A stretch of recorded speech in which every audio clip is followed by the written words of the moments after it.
விஷ்ணு சஹஸ்ரநாமம் இன்று ஒரு திருநாமம் 101ஆம் திருநாமம் அச்சுதாய நமக.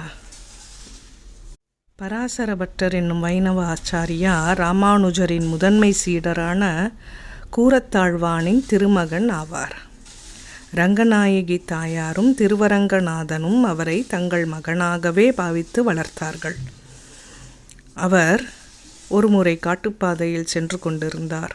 திடீரென்று அங்கே ஏதோ ஒரு காட்சியை கண்டு மயங்கி விழுந்து விட்டார். நெடுநேரமாகியும் பட்டர் வீடு திரும்பாமையால் அவரை தேடி சென்ற சீடர்கள் காட்டில் அவர் மயங்கி கிடப்பதை கண்டார்கள். அவரை தேற்றி மெதுவாக வீட்டுக்கு அழைத்து வந்தார்கள். மயக்கம் தெளிந்து பட்டர் எழுந்தவுடன், காட்டில் என்ன ஆயிற்று? கொடிய மிருகங்கள் ஏதாவது உங்களை தாக்க வந்தனவா? காட்டுவாசிகளால் உங்களுக்கு ஏதேனும் ஆபத்து உண்டானதா? இயற்கை சீற்றங்கள் ஏதேனும் ஏற்பட்டனவா என்றெல்லாம் வினவினார்கள் சீடர்கள். ஒன்றுமே இல்லை, நான் ஒரு காட்சியை கண்டேன், அதனால் மயங்கி விழுந்து விட்டேன் என்றார் பட்டர். என்ன காட்சி என்று பதற்றத்துடன் சிஷ்யர்கள் கேட்டார்கள். ஒரு வேடன் ஒரு முயல் குட்டியை பிடித்தான். அதை ஒரு சாக்குப்பையில் மூட்டை கட்டி எடுத்து சென்றான். இதை கண்ட அந்த முயல் குட்டியின் தாய் முயல் அந்த வேடனை துரத்திச் சென்று அவன் கால்களை பிடித்து கொண்டு மன்றாடியது. தனது குட்டியை விட்டுவிடும்படி கெஞ்சியது. அதை கண்டு மனம் இறங்கிய அந்த வேடன் முயல் குட்டியை சாக்குப்புட்டையிலிருந்து விடுவித்தான். இக்காட்சியை கண்டதும் மயங்கி விழுந்து விட்டேன் என்றார் பட்டர்.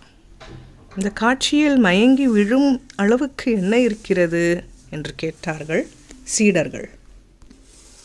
என்ன இப்படி சொல்லிவிட்டீர்கள்? சரணாகதியை எப்படி செய்ய வேண்டும் என்று அந்த முயலுக்கு யாராவது சொல்லிக் கொடுத்திருக்கிறார்களா? இல்லை. சரணாகதி செய்தால் அவர்களை காப்பாற்றியே தீர வேண்டும் என்ற நீதியை அந்த வேடனுக்கு யாரேனும் சொல்லிக் கொடுத்திருக்கிறார்களா? அதற்கும் வாய்ப்பில்லை. ஆனாலும் அந்த முயல் செய்த சரணாகதியை அந்த வேடன் அங்கீகரித்து அது கேட்டதை தந்துவிட்டான் அல்லவா?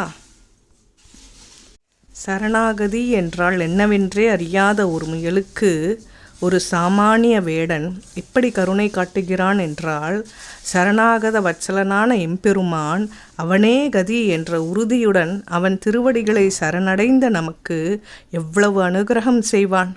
அவனே கதி என்று அவனை பற்றிய நம்மை கைவிடுவானா? எம்பெருமானின் அத்தகைய ஒப்பற்ற கருணையை உணராமல் இத்தனை காலம் வீணாக கழித்து விட்டேனே என்று வருந்தினேன். இறைவன் நம்மை கைவிடவே மாட்டான், காப்பாற்றியே தீர்வான் என்ற உறுதி இன்னும் என் மனத்தில் உதிக்கவில்லையே என ஏங்கினேன். அதனால்தான் மயங்கி விழுந்து விட்டேன் என்று விடையளித்தார் பட்டர். பட்டரின் விளக்கத்தை கேட்ட சீடர்கள் வியந்து போனார்கள். வடமொழியில் சுத என்றால் நழுவ விடுதல் என்று பொருள். அச்சுதக என்றால் நழுவ விடாதவன் என்று பொருள். சரணம் என்று தன்னை அண்டியவர்களை நழுவ விடாமல் கைவிடாமல் காத்தருள்வதால் திருமால் அச்சுதக என்று அழைக்கப்படுகிறார். அதுவே விஷ்ணு சஹஸ்ரநாமத்தின் 101வது திருநாமம்.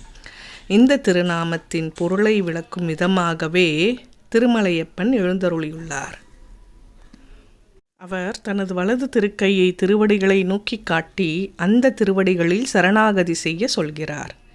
இடது திருக்கையை தொடையில் வைத்து கொண்டு, நீ அவ்வாறு சரணாகதி செய்தால் பிறவி பெருங்கடலையே தொடையளவு வற்ற செய்வேன், உன்னை கைவிடாமல் காப்பேன் என உறுதியளிக்கிறார். அந்த திருமலையப்பனின் வடிவை தியானித்து கொண்டு அச்சுதாய நமக என்று தினமும் சொல்லி வரும் அன்பர்களை என் நிலையிலும் திருமால் கைவிடாமல் காத்தருள்வார். ஓம் நமோ நாராயணாய. சர்வம் ஸ்ரீ கிருஷ்ணார்ப்பணம். எஸ். விஜயராகவன் அவர்கள்.